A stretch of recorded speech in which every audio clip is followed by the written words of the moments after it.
They're all watching me. Whether you've ever replayed something embarrassing you said 3 days ago or walked away from a conversation because you were convinced everyone heard that one thing you wish they hadn't. Thanks for finding me on Coffee with Dubs. Today, we're talking about something psychologists call the spotlight effect, and I think it explains why we're so damn hard on ourselves. Good morning, and welcome back to Coffee with Dubs. The spotlight effect is basically our tendency to overestimate how much people are actually paying attention to us.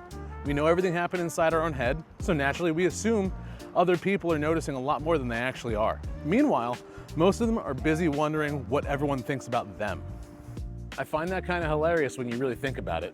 You can walk into a room worrying that everybody noticed something about you, while somebody across the room is having the exact same internal panic about themselves. Everybody thinks they're under surveillance, and apparently nobody has enough free time to actually be doing the surveillance. We've all had those moments where something comes out wrong in conversation. You get home later and your brain decides it's time for director's commentary. So now you're replaying the same sentence, changing the wording, and imagining how everyone else in the room must have interpreted what you said. Meanwhile, the person you said it to may not even thought about it again. That's the part our brains don't particularly enjoy hearing. We like to believe our awkward moments are these major life events because they felt major inside of us, but somebody else probably experienced that moment as 10 seconds in the middle of a day that contained a whole bunch of their own stuff. Social media probably hasn't helped much with this either. We've gotten used to seeing ourselves almost from the outside. We take a picture and then immediately inspect it. You record a video and suddenly you're aware of a facial expression that you make every 9 seconds that nobody in your actual life has ever mentioned. I know that one personally because I edit myself constantly. When you watch enough footage of yourself, you start noticing things nobody else watching the finished video probably pays attention to. Maybe I moved strangely or said something weird, and I go, that looked ridiculous, while somebody else is probably listening to the actual point and never even noticed. That's where I think this gets bigger than just embarrassment. Sometimes we change our behavior because we're worried about an audience that's mostly existing in our heads. We don't try something because we're worried about looking stupid, or we hold back because we imagine everybody in the room is suddenly conducting a full evaluation of our personality. Most people just aren't giving us that much thought. And I don't mean that to sound like some depressing no one cares about you kind of way. I actually kind of find it freeing. People care about us, but that doesn't mean that they're keeping a detailed dossier on every weird thing we've ever done. Think about how much you remember about other people's embarrassing moments.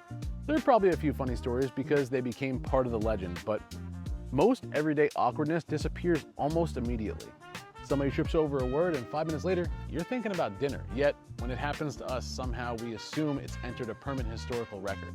I think age has helped me with this a little bit, not because I stopped caring what people think, because I absolutely still care. I just don't have the energy I once had to manage every possible interpretation of me. There are going to be people who misunderstand me, and some are going to think that I'm weird. Honestly, at this point, if someone spends enough time around me and doesn't eventually conclude that I'm a little weird, they probably weren't paying attention at all. But that's different from believing everybody is constantly judging you. Most people are doing exactly what you're doing. They're moving through their day with their own insecurities running quietly in the background. They're wondering if they talk too much or if somebody noticed whatever they're self-conscious about. And there's something strangely comforting about knowing we're all a little self-absorbed that way. Not selfish, just trapped behind our own eyes.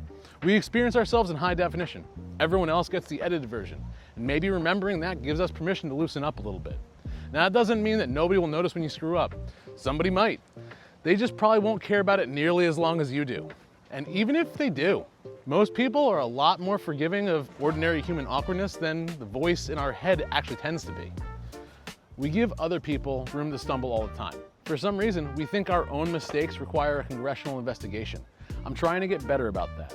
If I say something awkward, maybe I don't need to replay it on the drive home.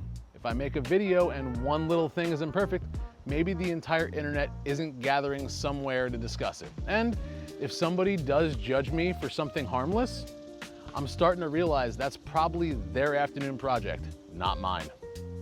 There's a lot of freedom in understanding that you're the main character in your own life without assuming that you're the main character in everybody else's. So thanks for joining me on another Pour Coffee with Dubs. Most of the things we're embarrassed about are probably disappearing in everyone else's mind long before they disappear from ours. So until next time, maybe give yourself the same grace everyone else already forgot you needed. And I'll see you tomorrow, because I'm out of here.